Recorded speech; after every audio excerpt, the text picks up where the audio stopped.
I'm now joined by Mr. Joseph Posta, who is the CEO of Multicultural New South Wales. Thank you so much for your time. Susie, thanks for having me, and great to see my community voices here as well at this wonderful event. Yeah, it is. So tell us about your the role that you play with Multicultural New South Wales. Yeah, thank you, and thanks for the opportunity. So we're a government agency. We have about 110 staff and about 1,300 interpreters and translators that operate across 146 different languages. So we've got your 24 languages covered, but no doubt you guys are growing rapidly, and you'll probably pick up some more languages in the not too distant future.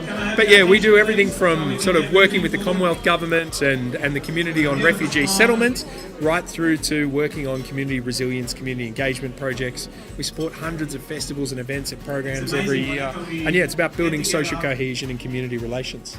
That's phenomenal, all that work you do. What kind of support can you offer the community when they reach out to you? Yeah, great question. So we do 3 different types of grant programs each year.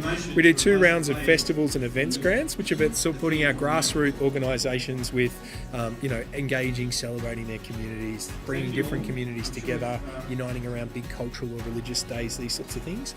And then the other ones are project grants. So we work really closely with the community around capacity building projects, helping support more members of our culturally and linguistically diverse community, be a part of more mainstream, whether they're volunteer programs, sort of iconic Australian organisations like Scouts or Guides or CWA, to try and really get them to focus on our culturally diverse communities.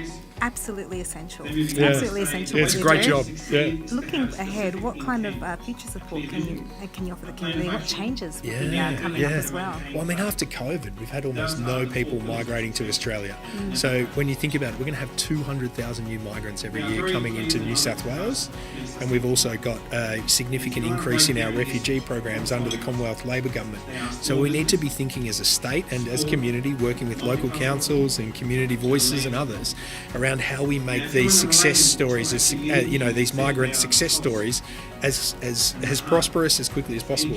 Because we need the engineers, we need the labourers, we need the tradespeople, we need the doctors, the nurses, the aged care professionals. We need all of these different people to help support our economy and our ageing population.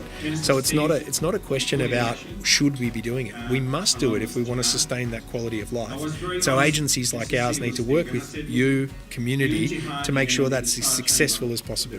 How can you provide support? Like you're saying, you're going to bring in, an extra couple of 100,000 new immigrants. What kind of infrastructure and support are you implementing to accommodate for that increase? Well, part of our job is being the voice back into government. So yes, absolutely, we've got to make sure that as an agency we're managing our grant programs and our initiatives. But equally importantly, we need to be thinking about how the rest of government, departments of housing, departments of education, departments of planning, these big clusters, are thinking about how they've got the community, the migrant voice, the new Australian voice at the centre of their thinking, not making decisions that were great in the 80s or 90s or what their lived experience is, but putting our newest Aussies at the centre of our decision-making processes. What are their barriers to access services?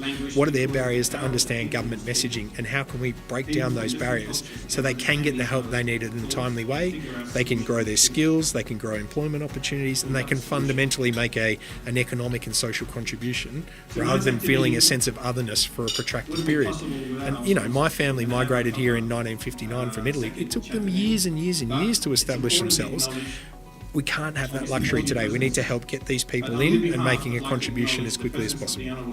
So it's obviously a phenomenal task, and there's a lot of government bodies involved, a lot of planning, a lot of strategies involved. I think people maybe take it for granted just exactly what needs to be done to put these measures in place. Really? Well, we're the most successful multicultural society, the most culturally diverse society in New South Wales on earth. That requires a lot of work, exactly to your point. But if we all chip in and we think about how to help support and fast track these people's journeys, we'll just add another really prosperous chapter to our state's future. Amazing. Take my hat off to you and team and government and all the things that need to be done to support the Australian population, and I really thank you for your time this evening. Likewise, thanks, and thanks for the amazing work your organisation does as well.